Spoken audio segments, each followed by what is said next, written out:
I had mentioned not too long ago that the Bible doesn't really, for all it, I think we're in Ephesians talking about honor your father and mother, I think, or honor your parents in the Lord. And I mentioned how there's not really a whole lot of super great examples of really good godly parents sort of doing their thing in the Bible. For something that seems so relevant and necessary, you have so often bad examples of parenting. So it was somewhat to my surprise as I was studying and preparing for the book of Judges, that in Judges 13, which is often titled like the birth of Samson, is really more about his parents.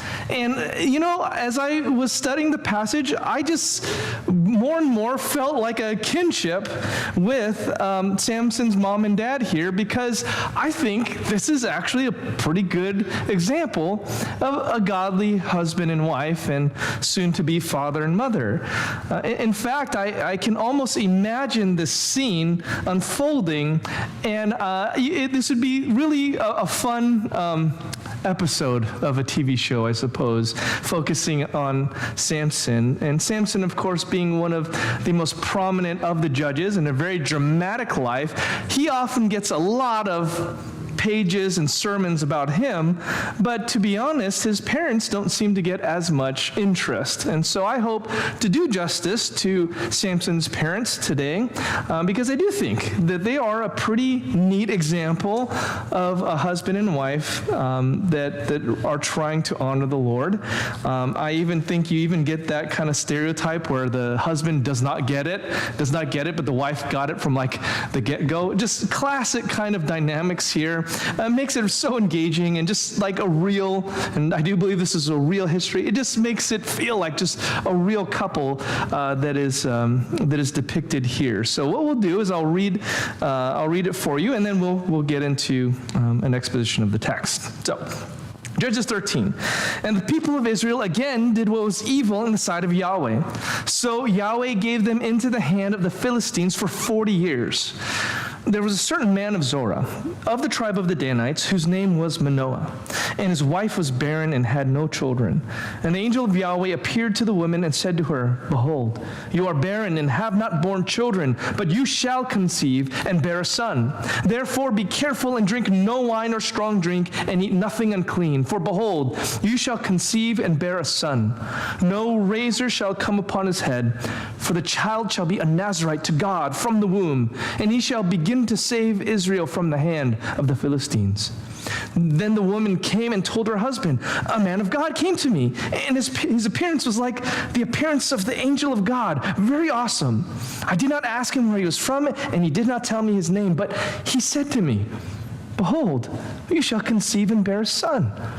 So then drink no wine or strong drink, and eat nothing unclean, for the child shall be a Nazarite to God from the womb to the day of his death. Then Manoah prayed to Yahweh and said, O Lord, please let the man of God whom you sent come again to us and teach us what we are to do with the child who will be born. And God listened to the voice of Manoah. And the angel of God came again to the woman as she sat in the field.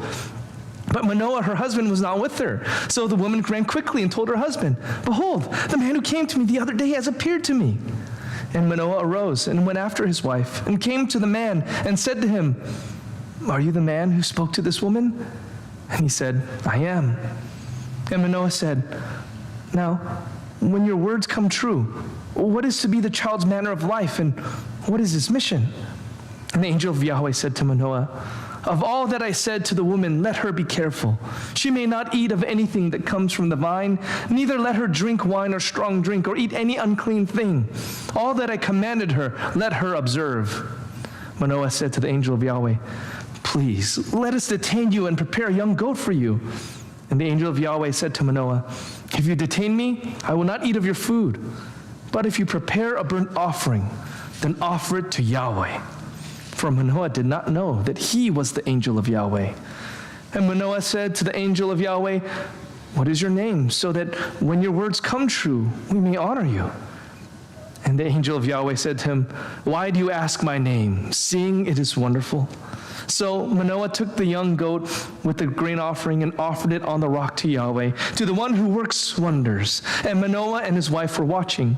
And when the flame went up toward heaven from the altar, the angel of Yahweh went up in the flame of the altar. Now Manoah and his wife were watching, and they fell on their faces to the ground. The angel of Yahweh appeared no more to Manoah and to his wife. Then Manoah knew that he was the angel of Yahweh. And Manoah said to his wife, "We shall surely die, for we have seen God." But his wife said to him, "If Yahweh had meant to kill us, he would not have accepted a burnt offering and a grain offering at our hands, or shown us all these things, or now announced to us such things as these." And the woman bore a son and called his name Samson. And the young man grew, and Yahweh blessed him. And the Spirit of Yahweh began to stir him in Mahane Dan between Zorah and Eshtaol. Well, we begin Judges 13 with that very familiar phrase that we've heard over and over again. The people of Israel again did what was evil in the sight of Yahweh. And of course, the word there that always makes our heart break is the word again. The idea that over and over and over again, the people would be rescued by the Lord and then take that for granted, fall into sin, be in despair, be oppressed by the surrounding pagan nations, and then cry out again for help. And over again, like a child who cannot keep tripping over his own shoelaces, never tying them correctly, God very patiently, very faithfully has raised up judges to rescue them each and every time. Now, in this case, it's maybe a little bit worth note that the Philistines were a constant problem for the Israelites from the moment they came into the land. And they would be a problem again in the future. Remember David and Goliath, who was a Philistine. If you didn't know, the word Palestine comes from the word Philistine. Although the original Philistines, they were wiped out by the Babylonians and the Persians around. The Babylonians and Persians is like 600 BC and on. So the original Philistines, they were wiped out. But it's interesting to note that the word Palestine now, which comes to describe that whole region before the nation of Israel was born in 1948, that comes from this word Philistine because of their prominence in the region. And of course, that region is still a hotspot of conflict even now. There's no Philistines there per se, but that area in Gaza and Ashdod, Ashkelon, that's all the area where the Philistines lived. In fact, when the Exodus, when they were leaving to go to the Promised Land, Moses and all the millions of Jews, they went around the Philistines to avoid war with them. So they went all the way around just to avoid conflict with them. But they ended up being a thorn in their side for many, many hundreds of years, 1,000 years. Now, what happens here is a little bit atypical in that usually when Israel was oppressed, at some point, the oppression was so bad, they would finally cry out to God for help. It's like when a child is too stubborn to ask for help, but eventually when it gets bad enough, they're like, "All right, Mom, Dad, I need your help." Well, in this case, it doesn't say that they cried out for help like the other times. And so it's sort of interesting to note because the rise of Samson is so unique in comparison to all the judges. It seems like God wanted to make some kind of extra impression. And if you remember, I mentioned this last week, after the story of Samson, the word judge will not appear for the entire rest of the book. So there's something significant about Samson, and the next judge is going to be Samuel, and he's going to be the last judge. But that's all for the future. In any case, we focus in on the story to Samson's parents. And this is significant, I think, because we're going to see that parenting matters and it doesn't. Okay?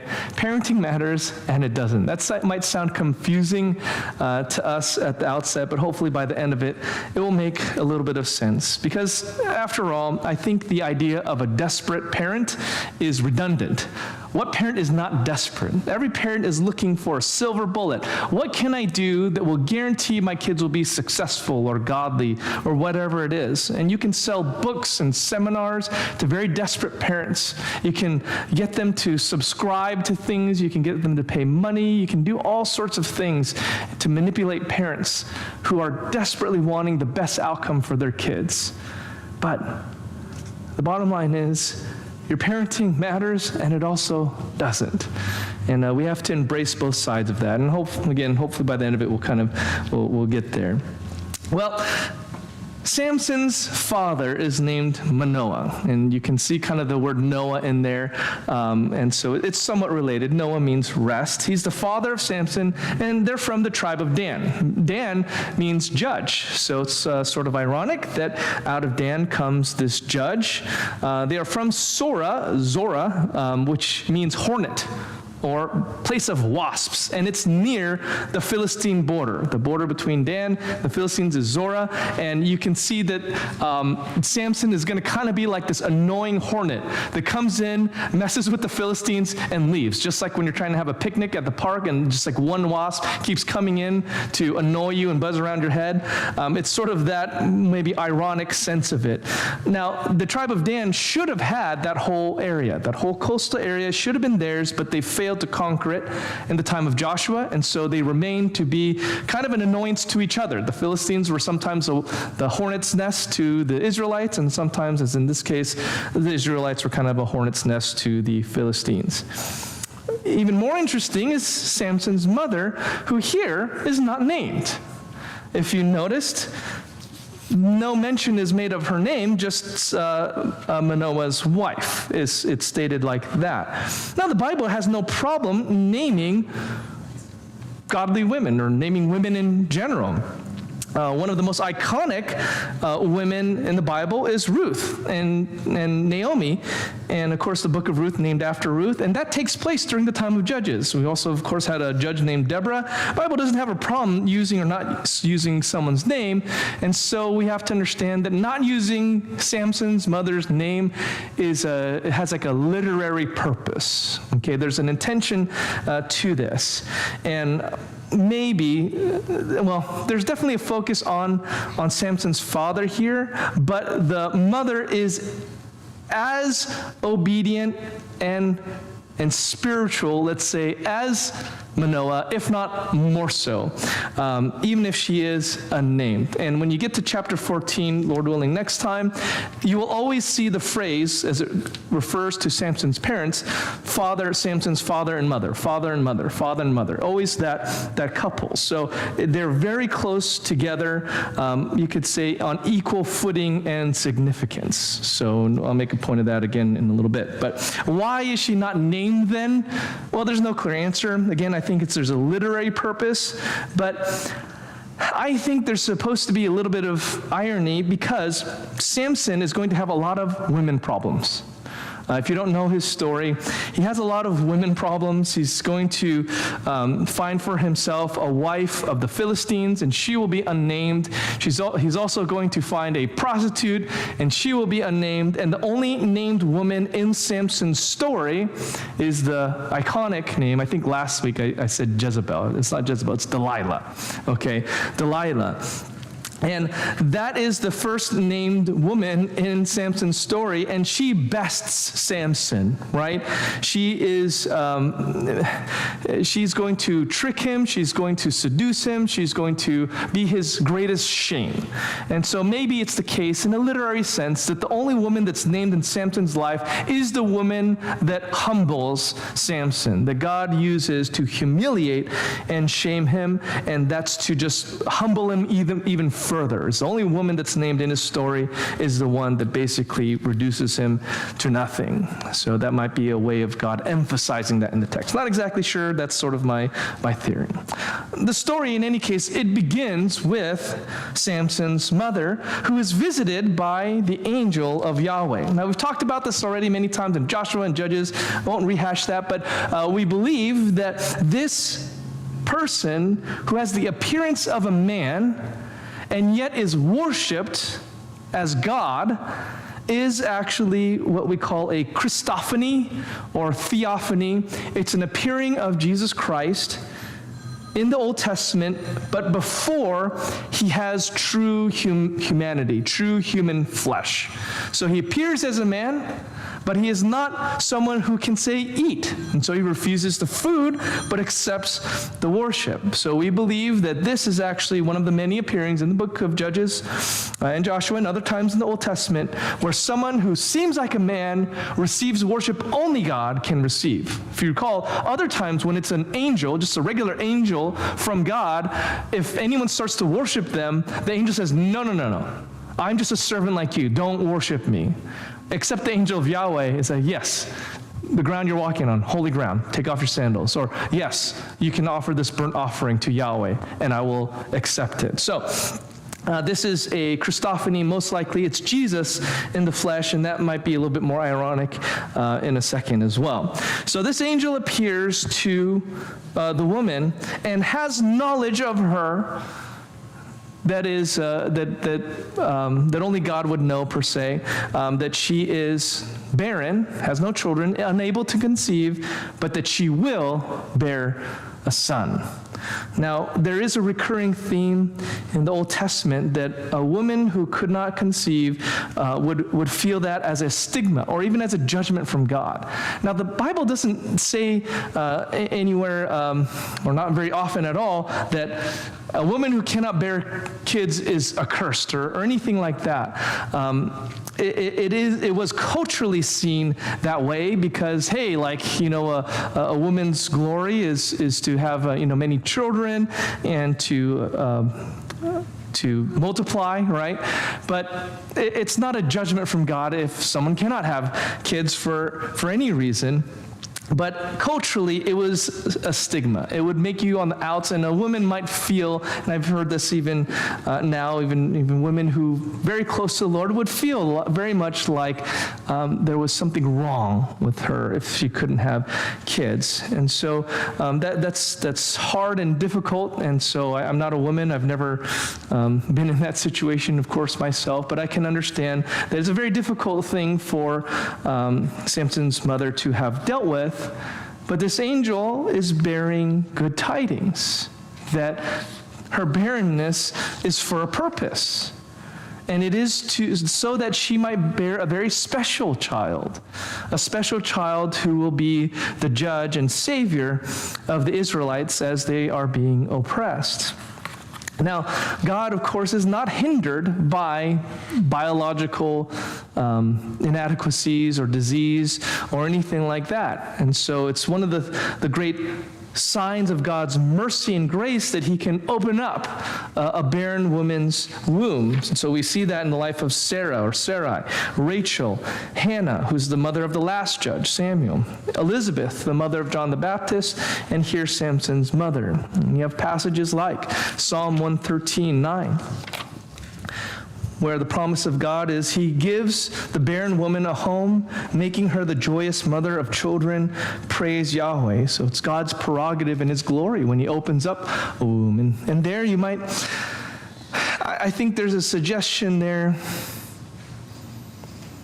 that there's different ways to be a mother, that you might not have your own biological children, but there are still ways that, especially in the context of church, you can have many children. In any case, it is God's glory to open a womb that is closed and to be sovereign over that as well. God is, well, anyway, he gives life spiritually, of course, life and hope and a future when it seems impossible spiritually. And there are times, of course, where he does that physically as well in the life of a woman who cannot seem to have kids by any doctor's estimation. Now, he references here, this angel, that there's some special instructions involved, both for Samson's mother and for the child that is going to be born, and it's something we call the Nazirite vow. The Nazirite vow, it's there in verse 7, or referred in verse 7 as well. And you can go to number 6, you don't have to, but number 6 describes this unique vow that a person could take where they would drink no alcohol and would not defile himself in any way, and let his hair grow long for a period, and serve the Lord in some special, unique way.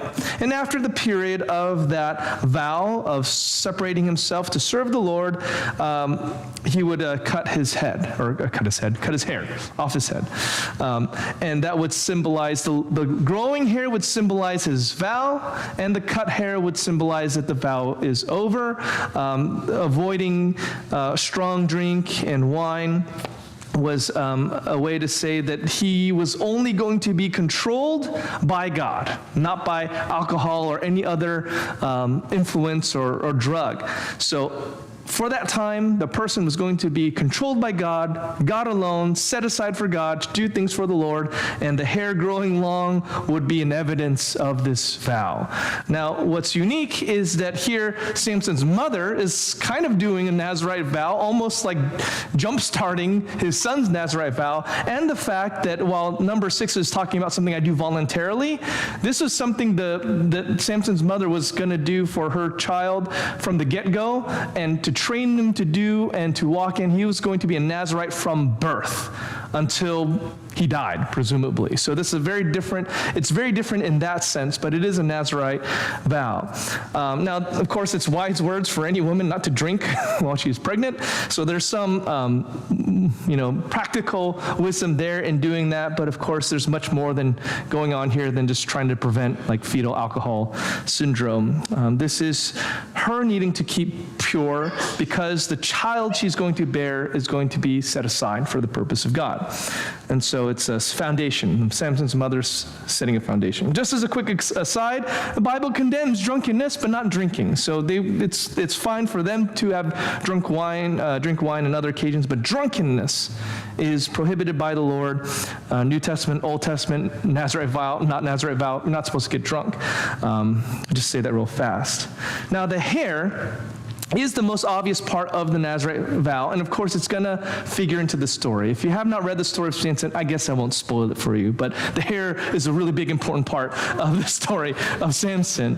And apparently the Philistines, they had a more clean-shaven look, whereas the Israelites, they had longer hair, they didn't overly trim their beards, so they already stood out from the Philistines and the Israelites. They would have looked different already, but Samson would have looked extra different, right? Because he would have had very long flowing hair by the time he was a man. And so he would have been even more distinct from the Philistines, right? And stood out from them. ESV Study Bible has an excellent summary of the Nazirite vow. Let me just read this for you from the ESV Study Bible. Any man or woman could take a vow to become a Nazirite to separate himself or herself to God. It was to be voluntary for a limited time and involved 3 provisions: abstinence from wine, strong drink, or anything associated with the vine, no cutting of the hair, and no contact with the dead. Now, that was because it's unclean to touch a dead body. If a person became unclean, there were elaborate cleansing rituals. 3 things are unusual concerning Samson and this vow. First, he did not take it voluntarily. It was his lot from the womb. Second, it was not limited in time. It was to last to the day of his death. And third, he broke every one of its stipulations. Okay, that is the spoiler, sorry. His head is sheared, he associated with the dead, and he undoubtedly drank at his wedding feast. So it's very interesting, right? The Nazirite vow and its application to Samson. Now, lastly, the angel tells Samson's mother that Samson will save them or begin to save them from the hand of the Philistines. And maybe it says begin there because, of course, he will have a part in defeating the Philistines momentarily, but they're going to pop right up again. David's time with Goliath, and then they're going to come up again. They don't really come off the world scene until, again, the Babylonians and Persians. But he's going to start, at least, to save them from the hand of the Philistines, and his status as a Nazirite and as a savior and a judge were interconnected. Now, this is a great start for young Samson's life, isn't it? He's got a good upbringing. I'm going to show you, I think, that his parents are very conscientious, that they care about the things of God and they care about their child. He's destined for greatness. When you read this, you think loads of potential for Samson. He's got everything good going for him. But as one quote I came across in studying this passage, one theologian said, "Potential is the heaviest burden in life."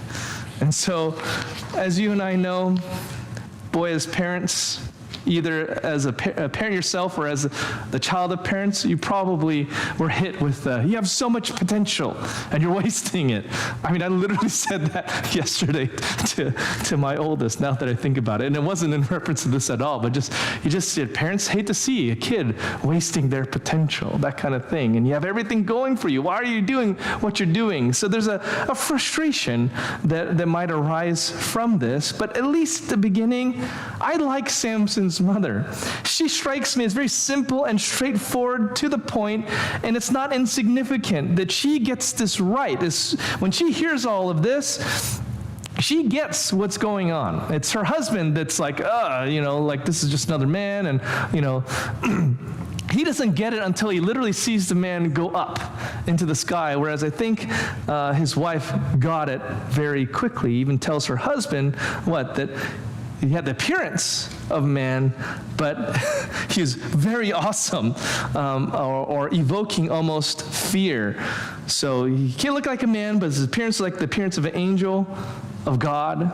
There's something more going on. She's spiritually perceptive. So she goes, tells her husband, and basically relates everything that was told to her. And Manoah, he prayed. He prayed to Yahweh and asked that he might also see and talk to this man, because I don't think this is a sign of unbelief, because his heart is humble and earnest here. Send him again to teach us what we're to do with the child who will be born. I mean, I remember when I was a first-time dad, I soaked up everything about being a dad, right? I felt very helpless. I was practicing putting diapers on our cat. I remember. You just get ready. You read books, right? You talk to people. You get very excited. He's going to be a first-time dad, and he's like, I don't know what to do.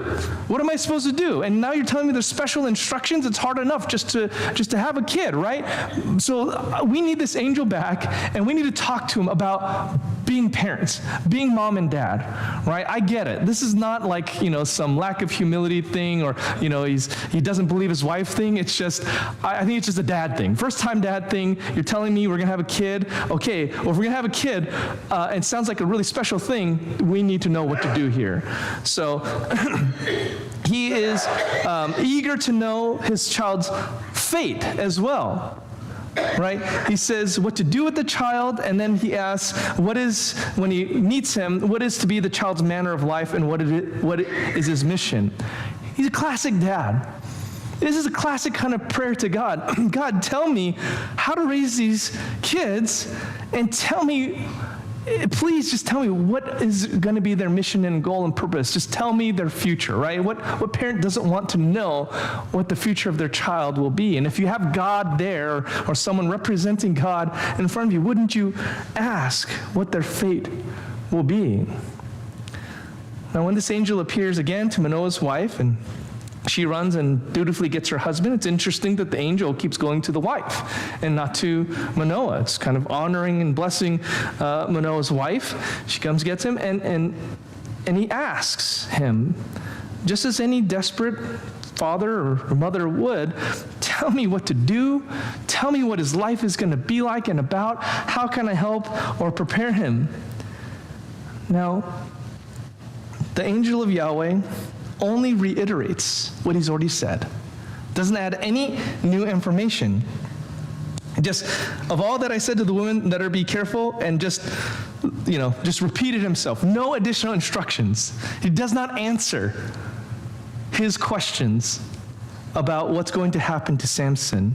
In other words, God has his own plan for Samson, Manoah. You are only responsible to trust and obey the part of it which is yours to do. You have obedience to the Lord. That's all you need to do. You let me worry about Samson. Now, those are tough but true words, aren't they, for parents? Basically to say, you trust and obey. And you got to leave the rest to me. You do what you can do.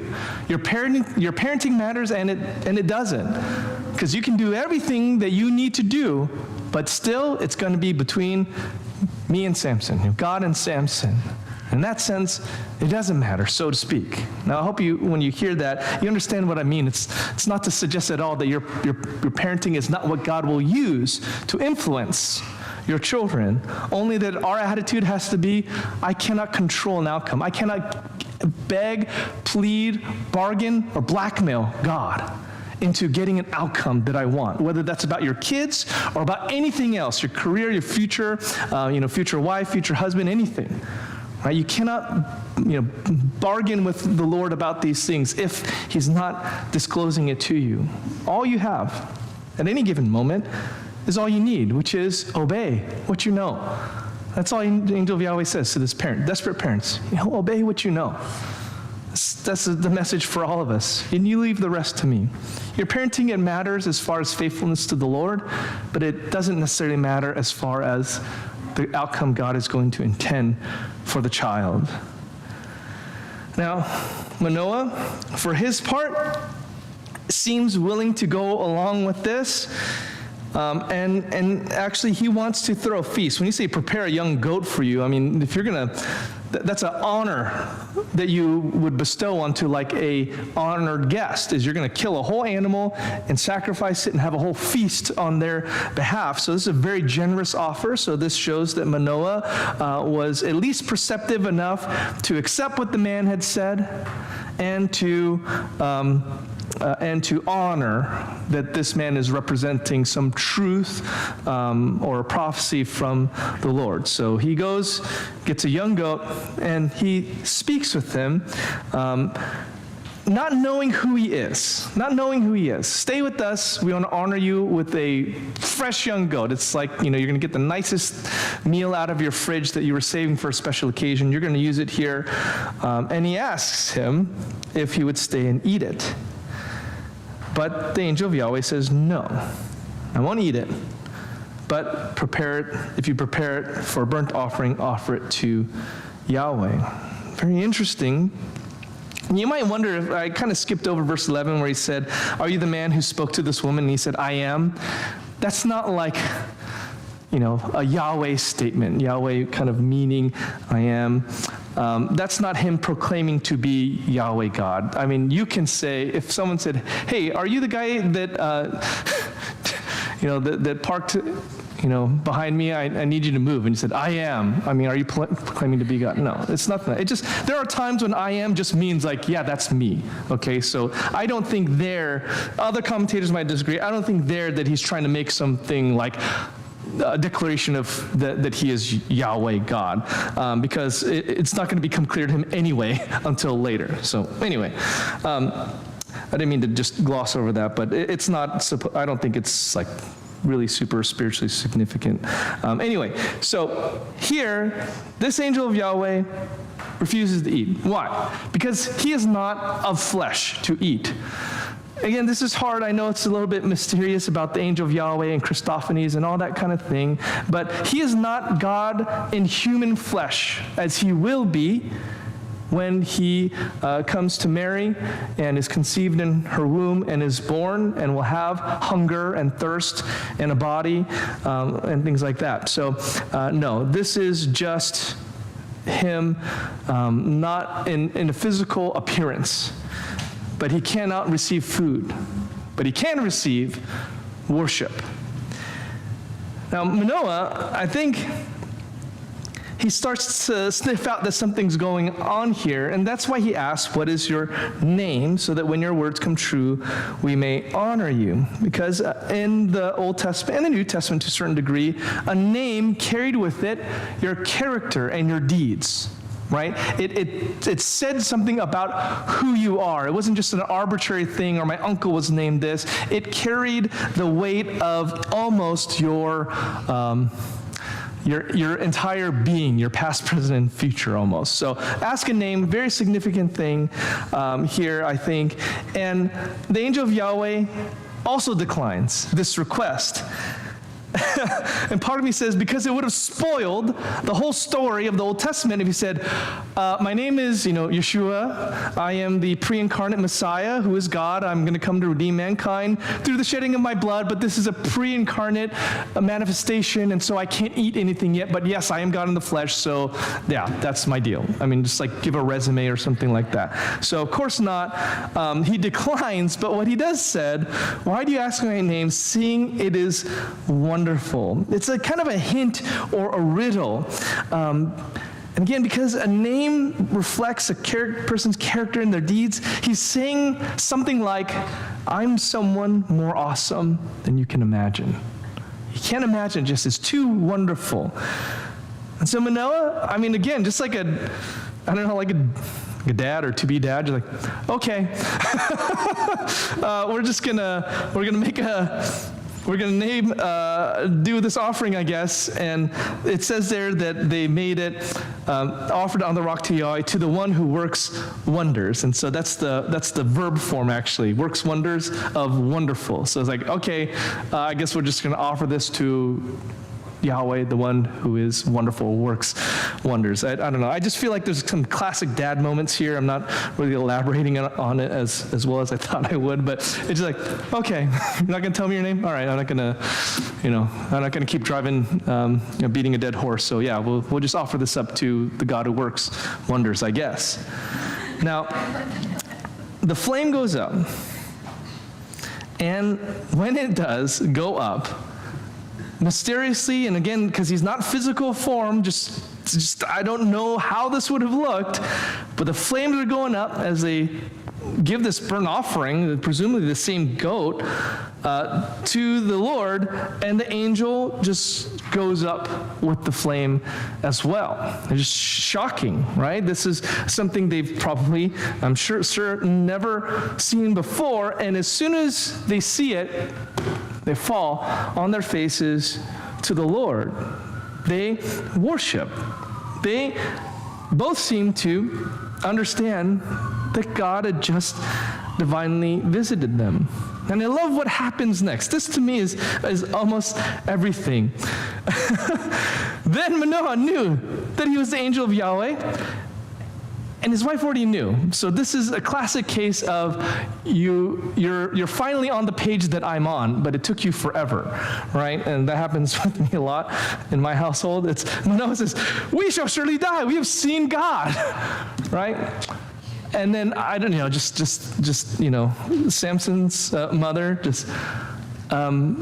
if he'd wanted us to die, he wouldn't have accepted the worship. He wouldn't have told us that we're going to have a child. Like, that's stupid, right? She's very humble, and very gracious to her husband, because she should have just said, "Are you dumb?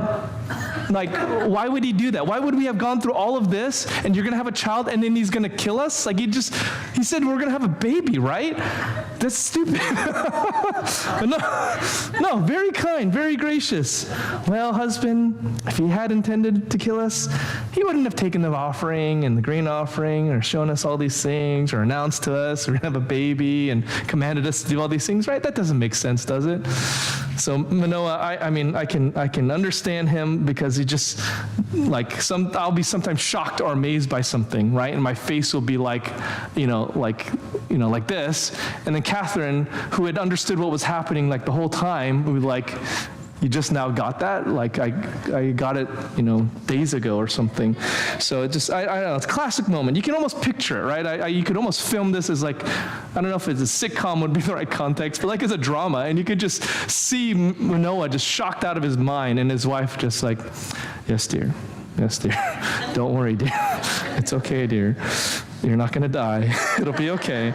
All right, I'm going too far into that. Anyway, now, perhaps it is the case that Manoah's wife is a little more spiritually astute or sensitive, since she seems to have understood from the get-go, this is an awesome person. This is not just a man of God. This is someone like an angel of God, something spectacular, something more. She was okay. She was on the ball, but now they are on the same page. And they both seem to worship. They both seem to understand by the end of this, God has just visited them and something special is going to happen. And I think the text seems to be going out of its way to portray Manoah's wife as a godly woman and their relationship being a properly ordered, good example of marriage. I think Manoah exercises headship over this relationship because he's the one that leads prayer and worship. That Manoah's wife is appropriately submitted to her husband. I mean, she goes straight to her husband, said, this and this and this happened, and seems to be very much ready to follow the lead of her husband. At the same time, she's no dummy. You can tell. There's a mutual cooperation there. They're right together every step of the way, except, when she's out doing her own thing, but she's trying to do things together. He prays us, we. So he's involving his wife and everything that's happened. There's cooperation there. They by the end of it, they're trusting the Lord together. I think it's a very wholesome and a good example of the kind of dynamic that really should be in every marriage. I think this is a good marriage here. I read this and I think, well, I love it. I just love the little window you get into their lives about their, the kind of people they are, the kind of faith that they're showing, the kind of, desperation as parents, or the kind of fear of the Lord. I think it's a really beautiful scene here, which means that when we get to Samson, he had no excuse to have such a terrible relationship with women, because he saw a godly example in his home. And again, in Judges 14, at the beginning of it, everything is going to be his father and mother. His father and mother. They're doing everything together. They even get, let's say, bamboozled by their son together. But they're in it, together every step of the way. Why was he such a heel? Why was he so terrible with women? And that's where you have to kind of understand, again, we assume at the end of Judges 13, it doesn't say explicitly, but you assume that they did everything that they were supposed to do, right? That Manoah's wife, avoided the strong drink and all that stuff, right? That she raised her son, didn't cut his hair, right? You're assuming all that. I think it's right to assume they did everything right. They obeyed the Lord. They showed faith. They did everything right. How is it that Samson could just turn out so sideways? Now, Samson does end up being in the Hall of Faith, and we'll get to that when we get to his life more. But how is it that they could seemingly do everything right, and the kids still turn out all weird and sinful and immoral, chasing after Philistine women? Again, it's a hard truth, but parenting, it matters. It also doesn't. You parent, the way you should do anything in your life is to please the Lord, not necessarily to get some kind of outcome. Because if you're only doing something to get some kind of outcome, that is like bribing the Lord. That is like saying, if I do enough good things, God, you owe me some kind of result. But that's not how God works. God works off of grace. He works off of his own timing of justice, his own discipline, his own willingness to overlook sin and then call sin into judgment at his own timing. As parents, or in any aspect of your life, whether to your husband or to other loved ones or at work, you do it as unto the Lord. And that's all that matters. Your parenting matters in that you are doing it to honor God first and foremost, because he is the one that needs to be pleased. Not your kids, not your parents, not your neighbor, not your boss. It's God.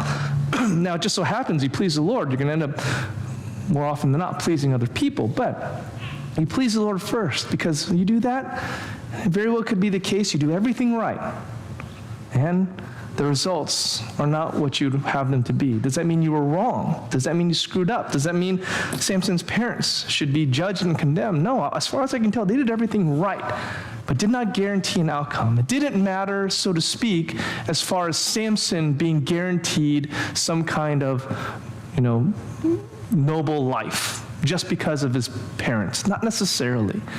Parenting matters. It also doesn't matter in that sense. But you could extend that to everything as well. It's hard because really, ultimately, what we're saying is they were right to honor the Lord in everything they did, even if their son ended up being a very traitorous man and ended up being very humbled and humiliated. I mean, What parent would want to see at the end of Samson's life, see their child go through the things that he did on that end of it, let alone all the sinning and carousing he did leading up to it. And again, getting ahead of ourselves. But hopefully they understood, well, we did what was right in the eyes of God, and the rest of it was up to the Lord. God operates off of grace, and that's individual. That the grace he shows me does not guarantee that there will be the same grace shown to my children no matter what I do. You could even be like Paul, who he almost said, I wish I could give up my salvation for the sake of my brothers, the Jewish people who are lost. That's what his heart was. He'd almost be willing to give up his own salvation for the sake of others. But he couldn't do it. That's not how it works. God deals with us individually. So Paul lived unto the Lord, and he hoped that by his efforts, God might use them to persuade his brothers, but they each individually needed to come to know the Lord and come to him by faith in Jesus Christ. And so it is. There's not just a parental lesson here, but if you are a parent here, just understand, I hope you're doing all you can to serve and love your kids and obey the Lord. But it doesn't guarantee any outcome, and that's a freedom. That's a grace of God, because if it did depend on you, then would you ever be really doing enough? And if it did depend on you, is it really good for the kid that they never had to exercise their own faith? On the other hand, if you're struggling with parenting or with anything in life, feeling like you're doing all the right things, you're pressing all the right buttons, but the outcome doesn't seem like you're getting what you want or need, I do sympathize with that. We all have been there too, where it feels like we've done all we could to obey the Lord, but where's the outcome? Where's the blessing? Well, understand this, that God has an economy where nothing is lost, where all of the good things you've ever done, they will be rewarded in heaven one day. They will be acknowledged. And all the bad things you've done, there's an accounting for them too. If you're a Christian, they get paid for by Jesus Christ. His death on the cross, his blood shed for us, that will zero out all of our debts, all of our sins to him. But if you are not a Christian this afternoon, you are carrying a debt that one day, even if it seems like you're happy and have money in your pocket and people love you, if you have sins in your account, when you die, none of those things will matter. And God will ask a reckoning. You will have to pay the price of your sin. And if you are not perfect as he is perfect, judgment awaits. You will be cast into hell forever for not submitting yourself to the Lord. But if you are in that position today, you can have your sins forgiven through faith in Christ. You can have God's reckoning made on your behalf for your forgiveness of sins. And you can be his child if you put your faith and trust in him. If you have any questions about that, we'd love to talk to you about it. If you have any questions about parenting, I'm no expert at all, but we can sort of hobble along together and just encourage each other to honor the Lord. I'd be happy to talk to you about that. If you're a kid that has parents that are not doing the right thing, hey, I'd love to talk to you about that as well. So let's grow in the Lord together in there.